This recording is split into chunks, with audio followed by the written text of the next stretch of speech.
Silakan duduk Bapak Ibu. Shalom. Merdeka. Iya, coba tangannya digini dulu. Merdeka. Merdeka. Merdeka. Haleluya. Saudara, kemerdekaan itu menurut undang-undang pembukaan undang-undang dasar negara kita tahun 1945 mengatakan kemerdekaan itu, bahwa sesungguhnya kemerdekaan itu ialah hak segala bangsa. Dan oleh sebab itu maka penjajahan di atas dunia harus dihapuskan karena tidak sesuai dengan pri kemanusiaan dan pri keadilan.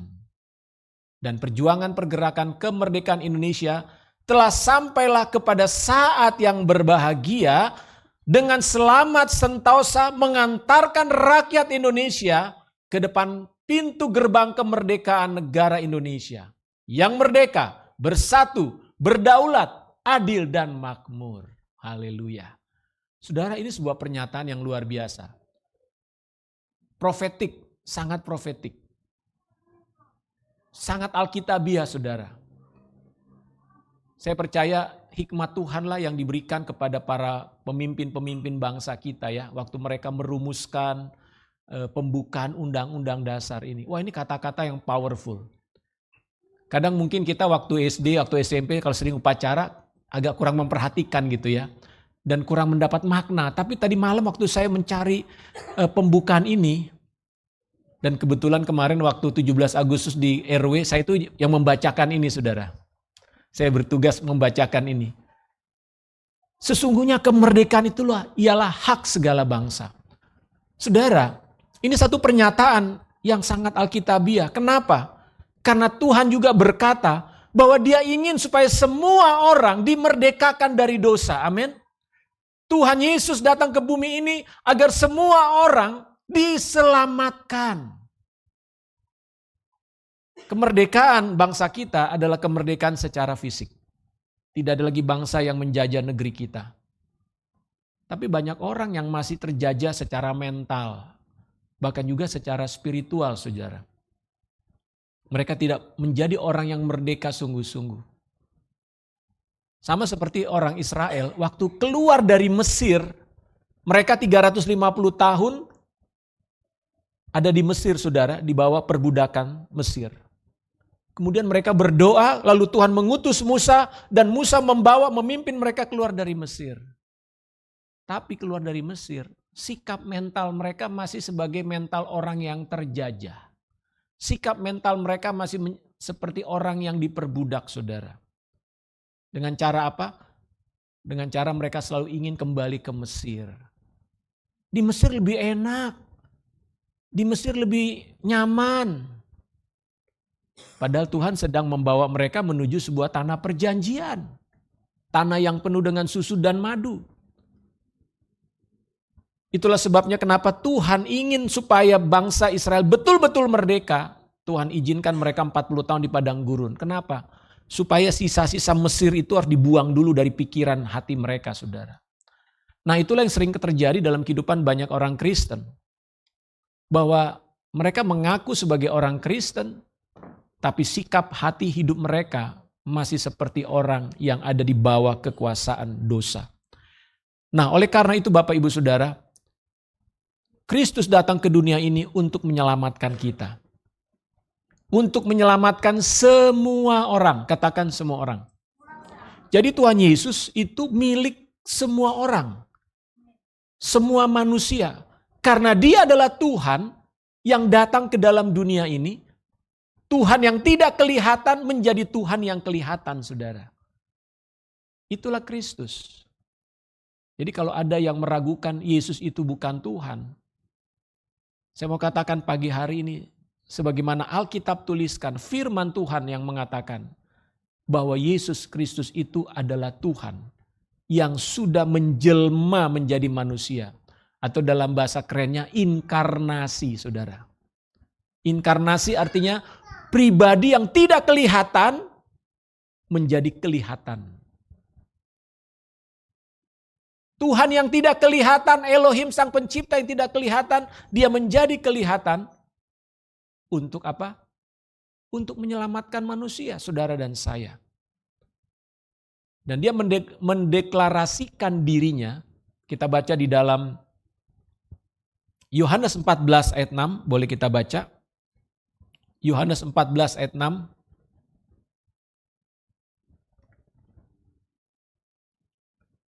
Boleh ditampilkan ayatnya? Biar kita sama-sama membaca. Oke, kita baca sama-sama yuk ayat ini. 2, 3. Kata Yesus kepadanya, "Akulah jalan dan kebenaran dan hidup. Tidak ada seorang pun yang datang kepada Bapa kalau tidak melalui Aku." Saudara-saudara, apa yang dikatakan oleh Tuhan Yesus di sini? Dia adalah jalan, dia adalah kebenaran, dan dia adalah hidup. Ini sebuah pernyataan, enggak semua manusia, enggak satu pun manusia bisa ngomong seperti ini. Hanya Yesus yang bisa berkata seperti ini. Kenapa? Karena dia adalah Tuhan. Mungkin seseorang bisa berkata, saya jalan keluar untuk masalahmu. Tapi hanya untuk satu masalah. Hanya untuk satu orang. Bisa seseorang menjadi jalan, seolah-olah jadi jalan ya. Ada orang yang mau cari kerja, susah cari kerja, lalu ada orang bantuin dia. Oh, dia jadi jalan bagi saya nih, untuk saya bisa dapat kerja. Tetapi itu hanya untuk persoalan dia, untuk hanya masalah itu saja. Nah, apa maksud Yesus berkata, "Aku adalah jalan"? Saudara, kita ini adalah makhluk ciptaan Tuhan. Jika kita menginginkan jiwa kita diselamatkan dari penghukuman yang kekal itu, maka Yesus adalah satu-satunya jalan kepada Bapa. Bapa di sini adalah bicara tentang Elohim sang pencipta, Yahweh, YHWH, Adonai. Dialah yang menciptakan alam semesta ini. Dia Bapa sebagai pribadi yang pertama dari Tritunggal. Tapi dikatakan tidak seorang pun dapat datang kepada Bapa. Kenapa? Karena keberadaan Elohim itu begitu mulia, begitu kudus, sehingga tidak ada seorang pun bisa dapat datang kepada Dia. Tapi Yesus memberikan kepada kita jalan, membuka jalan, saudara. Saudara, kalau orang meninggal biasanya suka ada ucapan telah berpulang ke mana? Ke rumah Bapa gitu ya. Atau juga dikatakan telah berpulang ke surga. Atau dia telah menghadap Sang Pencipta.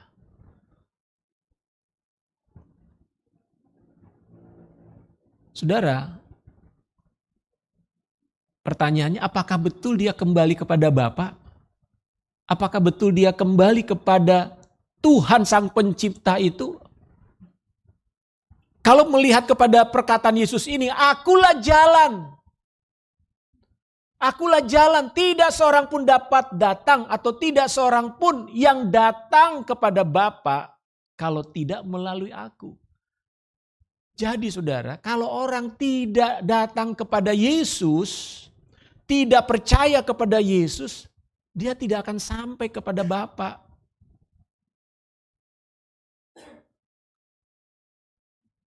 Dia tidak akan sampai kepada Tuhan yang menciptakan dia. Lu sampainya kemana? Ya nggak tahu kemana. Kenapa dia tidak sampai kepada Bapa? Karena untuk orang bisa menghadap Bapa melalui Yesus. Seperti saya katakan tadi bahwa Yesus itu adalah Tuhan yang datang dari sorga, mewujud dalam rupa manusia. Makanya dialah sendiri yang akan bisa membawa saudara kepada Bapa itu sendiri. Yesus bukan sekedar manusia biasa saudara. Dia bukan sekedar manusia sempurna. Ada yang mengatakan Yesus itu manusia sejati, manusia sempurna. Dia model bagi kita. Iya betul. Tetapi kalau dia bukan Tuhan, dia tidak bisa membawa saudara kepada Bapa. Nah, ini penting untuk kita pahami bahwa Yesuslah satu-satunya jalan bagi siapapun manusia di muka bumi ini yang ingin kembali kepada Sang Khalik. Kalau saudara tahu bahwa saudara adalah ciptaan Tuhan dan suatu hari saudara meninggal dipanggil oleh Tuhan, katanya pastikan saudara kembali kepada Tuhan Sang Penciptamu melalui Yesus. Hanya melalui Yesus, saudara. Tidak ada jalan alternatif. Saudara tahu, kalau orang lagi macet suka cari jalan alternatif. Tapi kepada Bapa nggak ada jalan alternatif, saudara. One way, Jesus. Jalannya cuma satu, yaitu Yesus. Saudara boleh percaya, boleh tidak percaya. Tetapi Yesuslah yang mengatakan seperti itu. Tidak ada nabi yang pernah mengatakan dirinya sebagai jalan.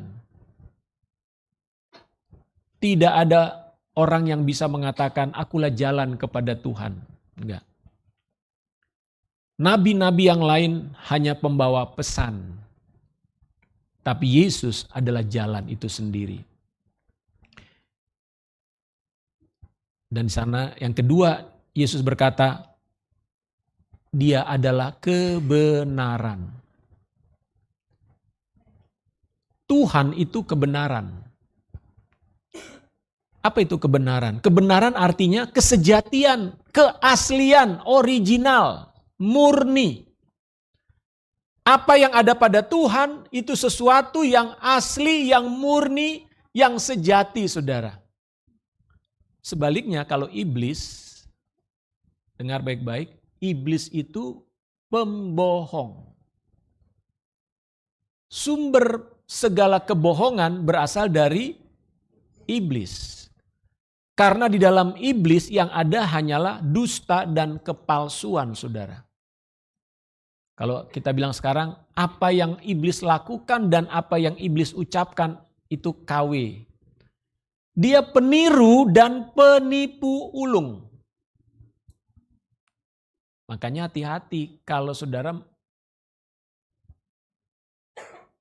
mendengar sesuatu berita bohong, lalu saudara percaya, artinya saudara berhasil ditipu.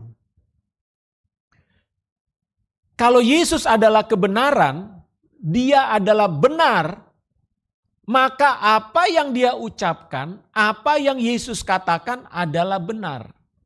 Sebab dia adalah firman yang hidup. Perkataan Yesus adalah perkataan yang hidup. Maksudnya apa? Apa yang Yesus katakan itu pasti terjadi. Kalau saya ngomong terus nggak terjadi berarti saya salah dong, betul nggak? Atau saya bohong. Contoh, saudara bilang, iya Pak besok saya datang ibadah Pak. Terus nggak datang, artinya apa? Saudara, hati-hati. Kita sering ngomong sesuatu tapi kita nggak lakukan. Namanya apa? Halo, namanya? Bohong, saudara. Jadi kalau saudara mengucapkan sebuah janji, besok kita janjian ya jam 10 ya di Kokas ya. Terus saudara datang jam 11. Itu artinya apa? Ah nggak bohong Pak, namanya kan manusia. Tahu nggak saudara, berapa sering kita mengucapkan kata-kata dan kata-kata itu kita nggak tepati, kita nggak sadar kita berbohong. Dan kita menganggap itu hal yang biasa. Bohong itu bukan hanya soal yang besar-besar ya. Seorang pria berjanji sama pacarnya, pokoknya aku akan mengasihi kamu dan aku akan menikah dengan kamu. Nggak tahu nggak jadi. Namanya bohong. Makanya ada lagu, memang lidah tak bertulang. Saudara, kebohongan-kebohongan berasal dari iblis. Kita sebagai manusia ada di bawah kekuatan dosa menyebabkan kita berbohong atau mengucapkan sebuah kata-kata atau janji tanpa kita sadari. Karena sesungguhnya kekuatan dosa ada dalam diri manusia. Tapi Yesus, nah ini saya mau katakan, adalah kebenaran. Artinya di dalam diri Yesus tidak ada kebohongan. Yesus tidak pernah berbohong dan tidak bisa berbohong. Tangkap ya, sekali lagi ya. Yesus tidak pernah berdusta dan tidak bisa berdusta. Ini hal yang penting saudara ketahui. Sama halnya, Yesus tidak berdosa dan dia tidak bisa berbuat dosa. Ini sebuah hukum saudara. Makanya kalau Yesus adalah kebenaran, dia bukan hanya berkata yang benar, tapi karena dia adalah pribadi yang benar, saudara. Itulah sebabnya perkataan-perkataan Yesus bisa dipercaya.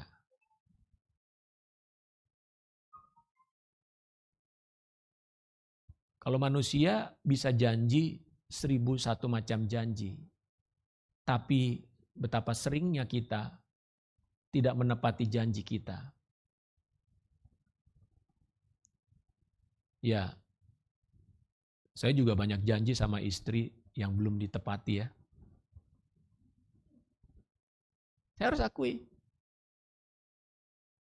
Artinya saya belum bisa melakukan sepenuhnya apa yang saya katakan. Tapi syukur istri saya masih percaya sama saya sampai hari ini. Kalau dia udah gak percaya mungkin dia udah pergi kan. Nah, tapi berbeda dengan Yesus saudara. Kalau dia berkata akulah kebenaran. Dan apa yang dia katakan adalah benar adanya. Tidak ada sedikit pun kebohongan di dalam Yesus. Tidak ada sedikit pun kebohongan di dalam kata-kata Yesus. Apa yang dia katakan, apa yang dia janjikan, itu digenapi, itu pasti dia lakukan.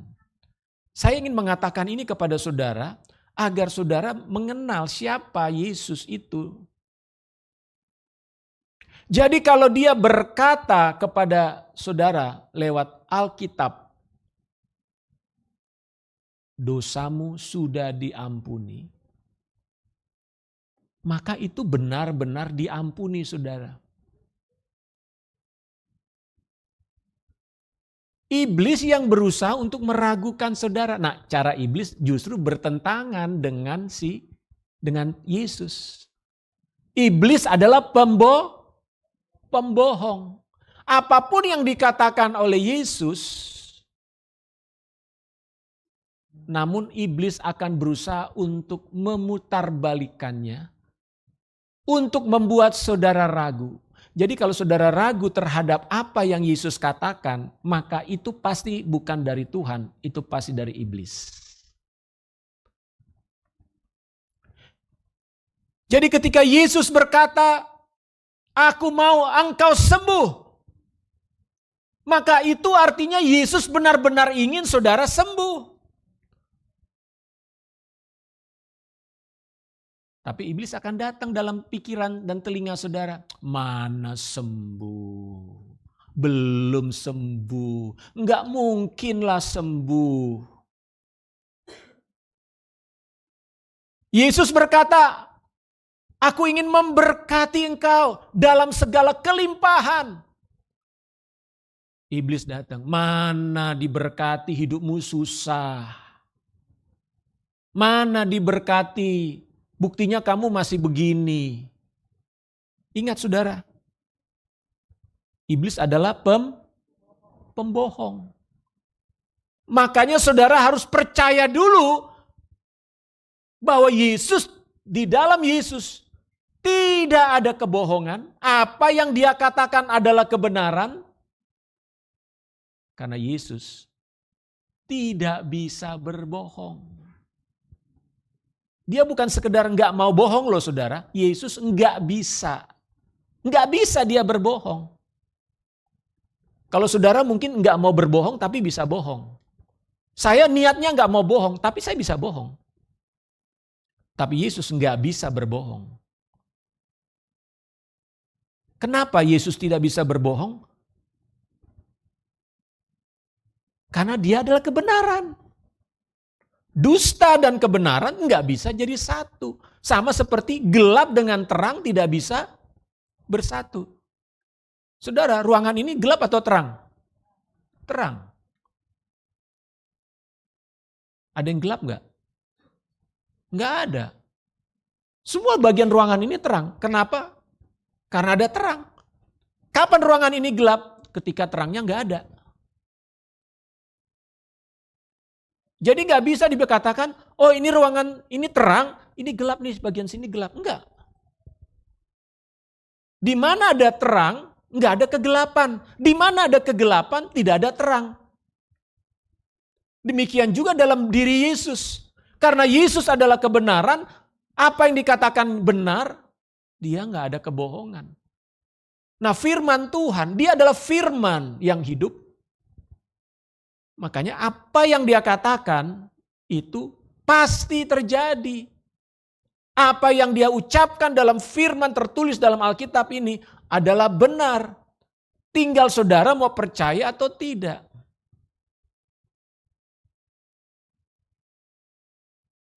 Jadi sangat sederhana sebetulnya mengenal Yesus itu.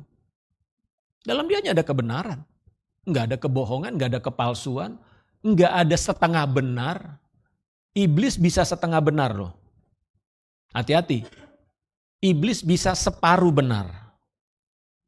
Berarti separuhnya lagi bohong. Nah, kadang kita suka kejebak dengan perkataan-perkataan iblis. Oh kayaknya bener nih. Mohon maaf nih kadang-kadang orang jualan ngomongnya cuma separuh benar kan. Iya barangnya bagus bla bla bla gitu ya. Tapinya nggak dikasih tahu. Yang tapinya nggak dikasih tahu saudara. Ya. Tapi kalau Tuhan berkata benar ya benar. Udah nggak ada tapitanya, nggak ada tapinya. Kalau dia berkata aku berkata engkau sembuh ya sembuh. Aku berkata dosamu diampuni ya dosamu diampuni. Udah. Nah itulah yang ada dalam diri Yesus. Sebab dia adalah Tuhan yang sejati, saudara.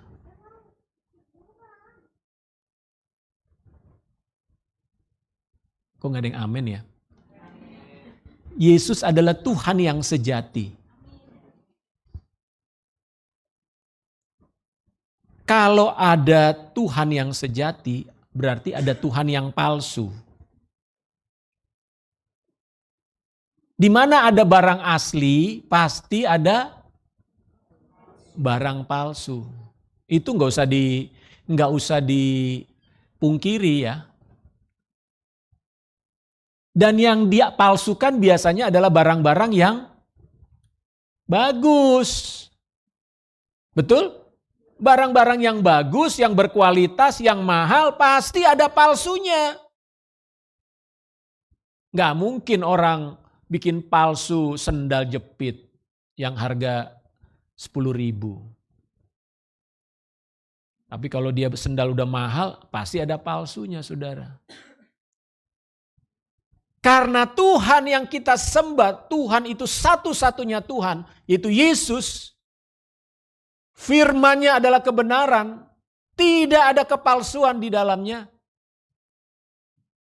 Maka Tuhan yang palsu akan meniru, namanya meniru tidak persis sama. Dia bisa sama tapi tidak serupa. Siapakah Tuhan yang palsu? Siapa? Iblis. Iblis itu ingin disembah, saudara. Tapi dia palsu. Iblis ingin menawarkan kepada manusia kekayaan. Iblis ingin menawarkan kepada manusia kekuasaan. Betul nggak? Iblis ingin menawarkan kepada manusia kesembuhan bahkan. Mujizat. Tapi apa yang iblis tawarkan palsu. Kenapa palsu? Setelah saudara menerima itu, saudara akan menjadi budaknya iblis. Setelah saudara menerima apa yang ditawarkan oleh iblis, saudara akan menderita. Ya, berapa banyak orang yang menyerahkan dirinya kepada iblis demi tawaran yang iblis tawarkan. Ini aku kasih kamu kekayaan, ini aku kasih kamu kekuasaan, kamu jadi orang hebat dan sebagainya. Setelah itu nasibnya apa? Berakhir di dalam penderitaan, saudara. Oh, terlalu banyak contoh. Ya. Tapi kalau kita menerima sesuatu yang dari Tuhan, Tuhan berikan kepada saudara sesuatu yang terbaik. Dan apa yang Tuhan berikan bagi hidup saudara, itu tidak membawa saudara kepada kebinasaan. Tidak. Segala sesuatu yang berasal dari Tuhan, apakah itu kekayaan, apakah itu kekuasaan, apakah itu kesembuhan, apakah itu damai sejahtera, kedamaian, maka apa yang berasal dari Tuhan, itu akan memberikan kepada saudara sukacita. Itulah namanya pemberian yang berasal dari Tuhan yang asli, yang sejati. Jadi hati-hati, saudara cuma sekedar, wah gue pengen cepat kaya, gue pengen cepat sukses, gue pengen cepat sembuh. Lalu saudara berpikir, oh si Anu bisa nih, si Anu menawarkan ini. Saudara, berapa banyak orang yang setelah menerima itu semua, mereka justru kehilangan apa yang sudah mereka dapatkan itu.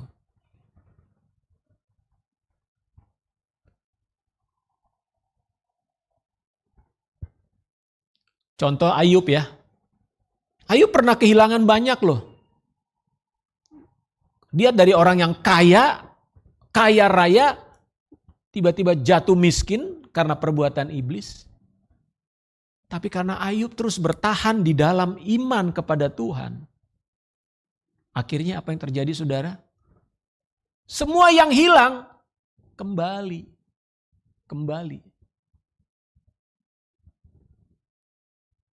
Jadi sesuatu yang dari Tuhan itu pasti akan membawa kebaikan, saudara.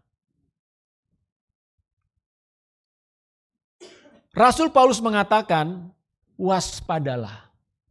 Karena iblis juga dapat menyamar sebagai malaikat terang. Ya. Akhir zaman ini, kita sedang hidup di akhir zaman. Akan ada banyak, satu, Mesias palsu. Yesus pun dipalsukan ya. Pengajar-pengajar palsu. Pendeta-pendeta palsu. Wih, gimana pendeta palsu ya? Rasul-rasul palsu, nabi-nabi palsu. Paulus mengatakan mereka bisa menyamar sebagai malaikat terang. Saudara-saudara, kita sebagai gereja Tuhan, kita harus terus waspada.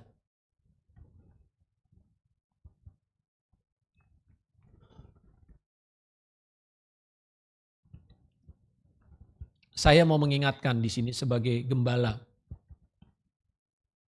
Kita sedang hidup di era keterbukaan informasi. Ada YouTube, ada Facebook, ada Instagram, ada TikTok. Para pengajar-pengajar palsu pasti akan memberikan sesuatu yang menarik untuk saudara dengarkan. Apalagi kalau sudah dengarkan secara algoritma, saudara pernah buka atau dengarkan entah di TikTok, Instagram, atau Facebook, maka itu akan selalu muncul ke HP saudara. Sehingga saudara akan terus dengar dan ikuti dia. Masalahnya adalah ada banyak orang-orang hari ini hanya mendengarkan khotbah atau cuplikan-cuplikan. Baik itu namanya pembicara-pembicara ataupun itu namanya motivator-motivator. Yang mana cuplikan-cuplikan itu mengandung kata-kata yang menarik. Wah, bagus nih. Ini kata-katanya top. Tapi saya mau katakan begini saudara. Itu namanya gimmick. Tahu gimmick? Icip-icip. Tujuannya supaya orang tertarik dengan apa yang akan dia sampaikan. Jadi banyak kata-kata yang baik yang diucapkan, mengutip Alkitab dan sebagainya. Tapi hati-hati saudara, ketika saudara mulai masuk ke dalam pengajaran dia, ketika saudara mulai mengikuti ajaran-ajarannya, kalau saudara tidak ada di dalam kebenaran yang sejati dalam Yesus, saudara tidak mempunyai dasar-dasar firman Tuhan, saudara bisa terjebak di dalam pengajaran-pengajaran tersebut. Hari-hari ini banyak anak-anak muda karena jarang lagi ke gereja, ya, karena lebih senang katanya di online. Jadi sehari-hari hanya ngelihat HP aja. Mereka nggak punya komunitas seperti kita di sini, kumpul, ketemu, ngobrol. Mereka hanya punya komunitasnya lewat HP. Dan kemudian mereka mendengar khotbah si A, pendeta B, pendeta C, pendeta D.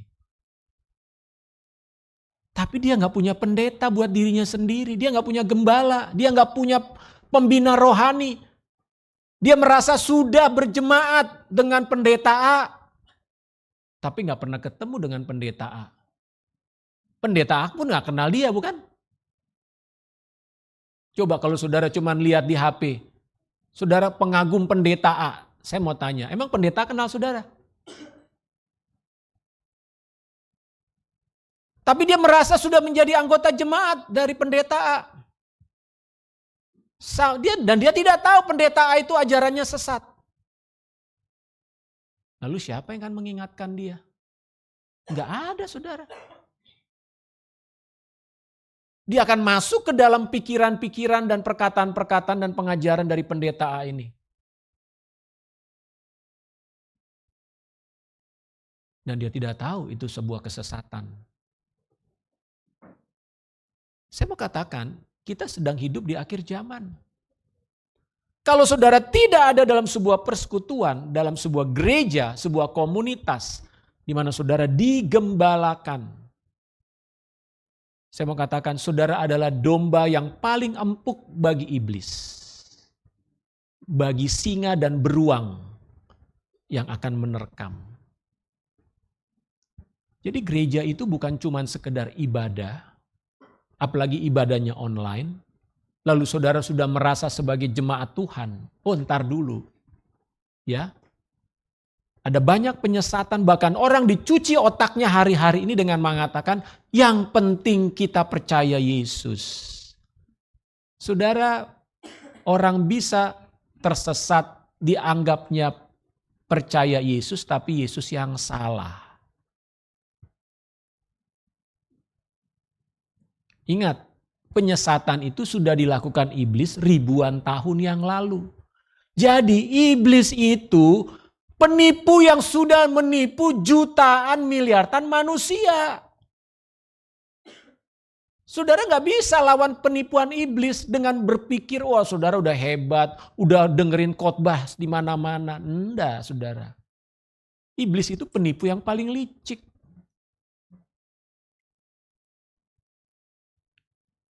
Jadi mari kita sebagai anak-anak Tuhan yang sedang hidup di zaman yang media informasi ini yang begitu banyak berseliweran di HP kita. Hati-hati, saya mau ingatkan, saya terpaksa harus mengatakan ini. Karena saya mengikuti perkembangan dari pengajaran-pengajaran dari hamba-hamba Tuhan. Dan mereka bukan hamba Tuhan sembarangan. Ada yang sudah terkenal, pengikutnya ribuan. Sehingga kalau kita tidak berwaspada, kita akan tersesat, saudara. Dan saya mau mengatakan bagi saudara yang selama ini ibadahnya online. Ayolah, masuklah ke dalam gereja beribadah bersama-sama. Saudara harus punya komunitas. Komunitas yang saling menjaga. Komunitas yang saling mendukung. Komunitas yang saling mengingatkan. Kita nggak bisa jadi orang Kristen yang jadi Superman ya, sendirian gitu ya. Superman itu adalah manusia paling aneh, saudara, karena pakai celana dalam di luar. Oke, yang terakhir. Jadi saudara katakan kepada Tuhan Yesus, Dia adalah Tuhan yang sejati. Katakan, Tuhan Yesus, Engkau Tuhan yang sejati. Kepadamu aku berseru dan memanggil namamu. Ya. Jadi jangan Yesus yang lain.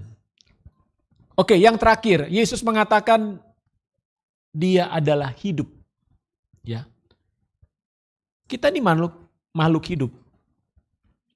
Selama roh kita masih tinggal di dalam badan kita ini.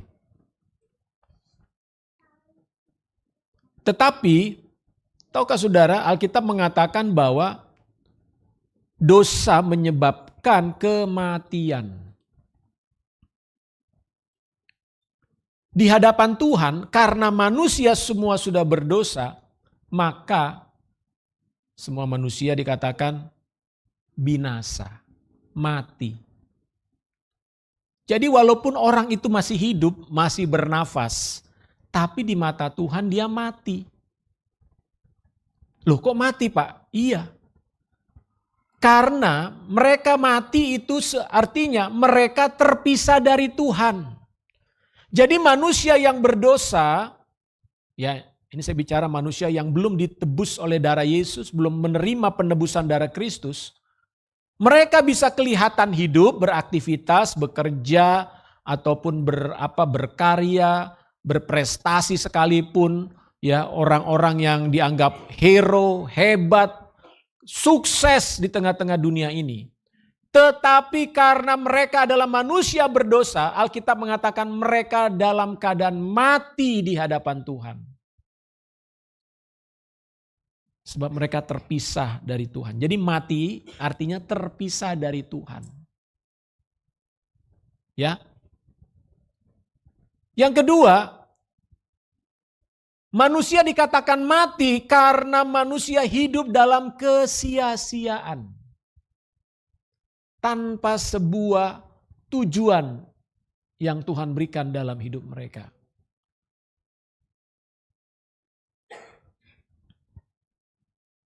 Makanya kalau ditanya, apa tujuan hidup saudara? Kebanyakan orang akan berkata, tujuan hidup saya berbahagia. Wah, ya kan? Apa tujuan hidupmu? Berbahagia. Nah, untuk berbahagia apa? Oh, supaya berbahagia saya harus punya uang sekian banyak. Atau saya harus punya rumah yang besar. Atau saya harus bisa jalan-jalan keliling dunia 7 kali. Saya ingin keliling negara-negara, 100 negara di dunia ini. Itu tujuan hidup saya.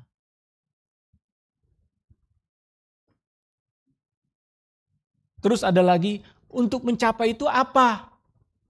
Untuk mencapai itu saya ingin bekerja. Cari uang sebanyak-banyaknya atau berbisnis sesukses-suksesnya supaya saya bisa mencapai itu. Jadi saudara lihat, Orang membuat tujuan hidupnya apa? Berbahagia. Dan ukuran kebahagiaan seringkali adalah bicara tentang materi, benda, uang, kekayaan, dan sebagainya. Tapi saudara tahu nggak? Banyak orang setelah mencapai itu semua, kenapa orang banyak yang bunuh diri ya? Kenapa banyak orang yang susah tidur sehingga harus minum pil obat tidur? Mereka udah punya semua tapi gak bisa tidur. Punya rumah mewah, punya tempat tidur yang paling mahal, paling empuk, paling sehat katanya. Segala macam jenis kasur bisa dibeli saudara. Soalnya kan kasur itu macam-macam. Ada yang untuk tulang bengkok, ada untuk tulang yang keras, ada apa segala macam. Tapi gak bisa tidur. Lalu apa arti daripada semua itu? Artinya apapun yang mereka sudah raih dalam hidup ini, ternyata itu tidak merupakan membawa sebuah kebahagiaan. Itu namanya hidup yang sia-sia, saudara. Ya, bayangkan dia udah capek-capek sepanjang hidupnya, kerja keras, belajar, sekolah. Lalu setelah didapat itu semua, dia ternyata ya hidupnya nggak merasa apa ya, kosong aja. Kosong aja jiwanya. Itu namanya hidup yang sia-sia.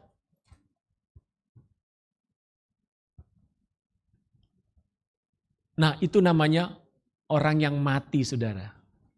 Dia hidup tapi mati karena hidupnya sia-sia.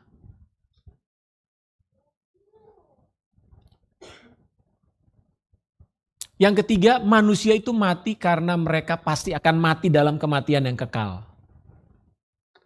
Jadi mati itu sebetulnya bukan sekedar saudara menghembuskan nafas, oh mati dia orangnya, oh dia sudah mati, innalillahi. Enggak, orang banyak yang mati ketika mereka masih hidup. Apakah saudara termasuk orang yang mati dalam keadaan hidup? Semoga tidak. Karena kita punya Yesus yang hidup. Amin. Dia berkata, akulah hidup. Yesus adalah sang firman yang memberi kehidupan. Yesus sendiri berkata, coba kita baca Yohanes 6 ayat 35. Ya, sedikit lagi. Yohanes 6 ayat 35.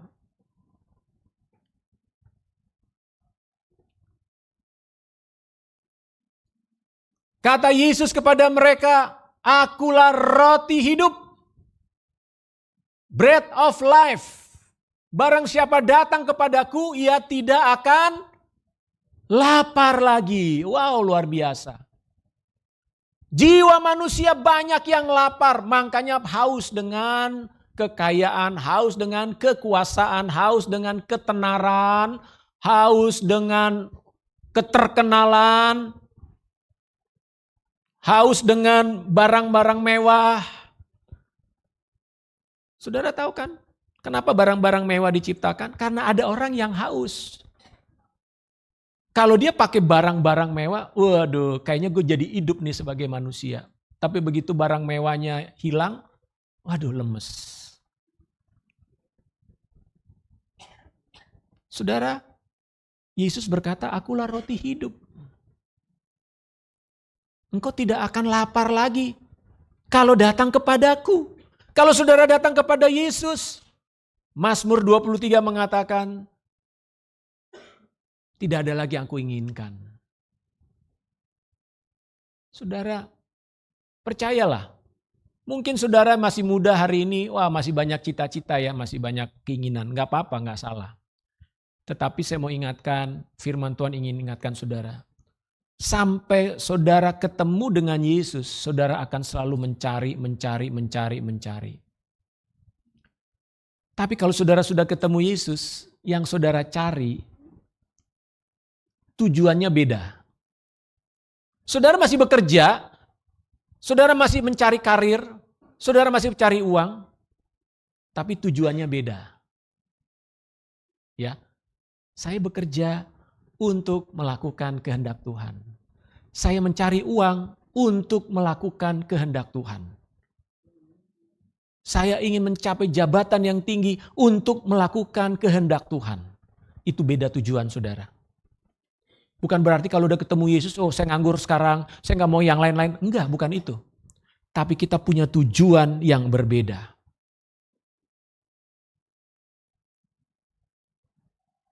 Kalau Tuhan suruh saudara jadi menteri, kenapa tidak? Kalau Tuhan suruh saudara menjadi seorang pengusaha, kaya raya, kenapa tidak? Tapi tujuannya beda. Bukan sekedar mengumpulkan kekayaan, tapi sejak awal saudara tahu Tuhan, perusahaanku adalah untuk kemajuan kerajaan sorga di muka bumi ini. Waktu beberapa tahun yang lalu saya ke Korea, kami dibawa mengunjungi satu perusahaan, saudara. Perusahaan salah satu konglomerat di Korea. Lalu kami bertemu dengan hamba Tuhan yang khusus di-hire menjadi full time di perusahaan itu. Ini luar biasa ya. Jadi ada pendeta yang diangkat untuk menjadi pendeta di perusahaan. Untuk melayani karyawan. Kenapa? Karena pendiri perusahaan itu sejak awal sudah berkomitmen, dia sudah melayani sejak mahasiswa. Dan Tuhan panggil dia untuk menjadi seorang pebisnis. Dia bilang gini, sejak awal saya mendirikan perusahaan ini didedikasikan untuk Tuhan. Jadi apa yang dilakukan saudara? Dia hire pendeta untuk melakukan pembimbingan rohani bagi seluruh karyawan. Dia ingin semua karyawan yang ada di perusahaan itu hidup di dalam Tuhan. Terbina secara rohani. Ada nilai-nilai kekristenan yang disampaikan di sana. Itu perusahaan salah satu perusahaan retail ya yang terkenal di Korea. Nah, jadi artinya apa Bapak Ibu? Kalau orang sudah memiliki Kristus dalam hidupnya, dia bukan lapar ke uang, mau cari uang sebanyak-banyaknya, biar puas jiwanya. Enggak itu lagi tujuannya saudara. Dia sudah puas dengan Yesus. Dia sudah enggak lapar lagi, dia sudah enggak haus lagi. Karena bagi dia Yesus sudah memberikan kepuasan dalam jiwanya, dalam hidupnya. Dia sekarang mau hidup untuk tujuan Tuhan. Amin. Jadi jika seseorang yang ingin mengalami hidup yang sejati, hidup yang total, paripurna, hidup yang maksimal, dan juga hidup yang kekal, maka sumber hidup yang seperti itu hanya ada pada Yesus. Jadi anak-anak muda, remaja-remaja yang saya kasih dalam Tuhan, mungkin kalian belum sampai kepada tingkatan menjadi seorang pengusaha sukses, ya, atau seorang yang punya karir yang top di perusahaan, karena kalian masih dalam proses belajar hari ini. Tetapi saya mau katakan, mulailah dengan mengenal Kristus dengan sungguh-sungguh. Mulailah kalian dengan rindu untuk mengalami Kristus tiap hari. Maka Yesus yang ada dalam diri kalian akan membimbing kalian tiap hari, memotivasi kalian di dalam belajar. Tahu nggak waktu saya terima Yesus, saya SMA. Saya belajar sungguh-sungguh. Bukan supaya saya jadi pinter, enggak. Saya tahu saya bukan orang pinter. Saya merasa diri saya bukan pinter ya. Tapi saya berdoa, Tuhan berkati saya dalam sekolah. Saya ingin memuliakan Engkau Tuhan lewat nilai pelajaran saya di sekolah. Saya berkomitmen enggak mau nyontek loh. Enggak bisa saya enggak mau nyontek. Udah enggak apa-apa, enggak bisa. Nilai saya jelek enggak apa-apa. Tapi saya enggak nyontek. Kenapa? Karena saya ingin mempermuliakan Tuhan lewat sekolah saya.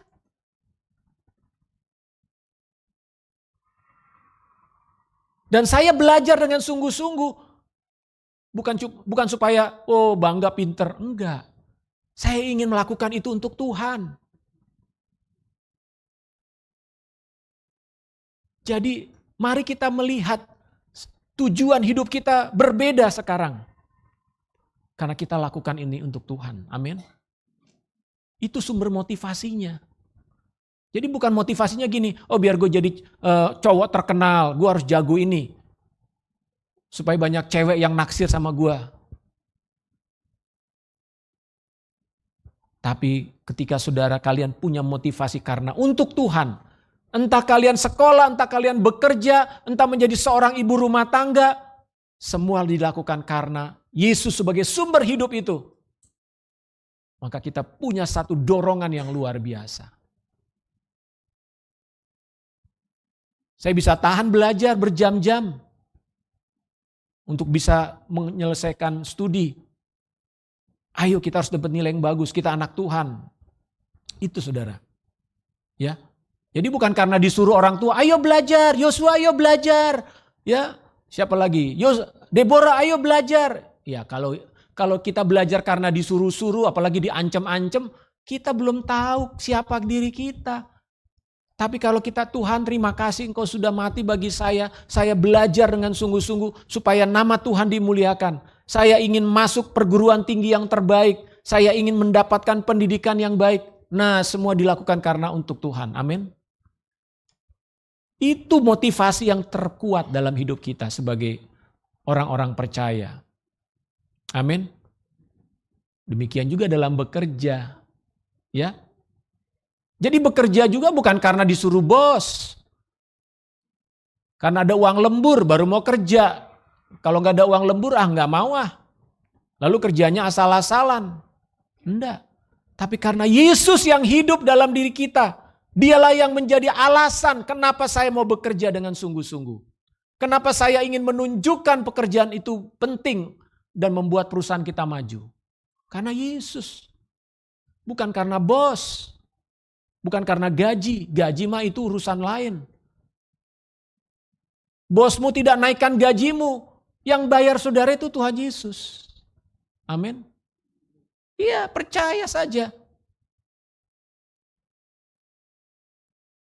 Jangan berpikir uang kita itu dari perusahaan, perusahaan yang bayar. Makanya kita mengabdinya sama perusahaan. Enggak, kita harus mengabdi dulu sama Tuhan. Tuhan memberkati saudara lewat perusahaanmu. Bahkan berkat itu enggak hanya datang dari perusahaan, bisa datang juga dari tempat lain. Amin. Jadi mari kita harus memiliki pengertian tentang Yesus itu dialah sumber hidup kita. Yang memberi kita hidup. Tuhan Yesus memberkati, mari kita berdoa. Haleluya, terima kasih Tuhan. Engkau sudah menyelamatkan kami melalui kematian-Mu di atas kayu salib. Terima kasih Bapa di sorga, karena Yesus sudah Engkau berikan bagi kami. Yesus adalah jalan, kebenaran, dan hidup.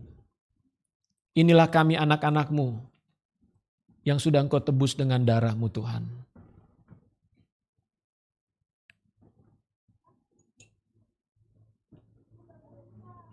Bagi kita yang hadir pada pagi hari ini, jika engkau mendengar firman Tuhan ini dan memahaminya, mengerti dan menangkap di dalam hatimu,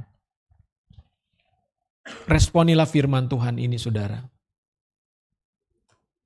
Percayalah kepada Yesus dengan segenap hatimu. Dia adalah jalan, Dia adalah kebenaran, Dia adalah hidup. Di dalam Yesus selalu ada jalan. Jalan keluar atas masalah-masalah apapun. Jangan pernah kau ragu dan takut ketika engkau menghadapi sesuatu yang sulit pada hari ini. Percayakan hidupmu kepada Tuhan. Percayalah Dia memberikan engkau kehidupan. Kehidupan berarti Dia juga memberikan engkau kesembuhan atas sakit penyakitmu. Dia juga menyediakan segala kebutuhanmu. Keuanganmu, kesehatanmu. Dia juga memberikan damai sejahtera dalam hatimu. Dia adalah kebenaran. Apa yang Tuhan janjikan dalam Alkitab, yang tertulis dalam firman-Nya, percayalah itu pasti terjadi. Itu pasti digenapi. Milikilah iman kepada Tuhan Yesus hari ini. Tuhan terima kasih. Tuhan memberkati setiap kami yang sudah hadir pada pagi hari ini. Berkati firman-Mu yang sudah disampaikan. Tolong kami ya Tuhan untuk kami boleh menjadi pelaku-pelaku firman-Mu. Haleluya. Saya mengundang yang doa syafaat.